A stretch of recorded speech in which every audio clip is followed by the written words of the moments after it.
Hey, hi. In this video, I'm going to show you how you can back up your WordPress database manually, okay, without using without using an app, without using a plugin. So I'm going to share my screen. Just a minute. Okay, now I'm in my cPanel. Okay, I'm in my cPanel. I'm going to go to my phpMyAdmin. Okay.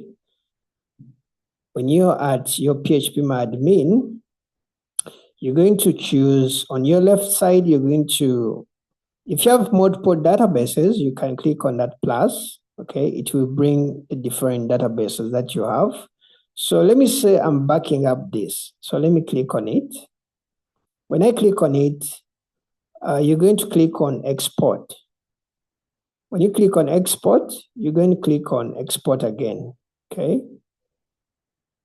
And that is it, done. So depending on how big the database is, that is how you can back up your database. Some databases may be big, but that's the quickest way you can back up your database manually. Okay. If you're interested in videos like this, you can subscribe on my YouTube channel, and I'll see you in the next video. Bye-bye.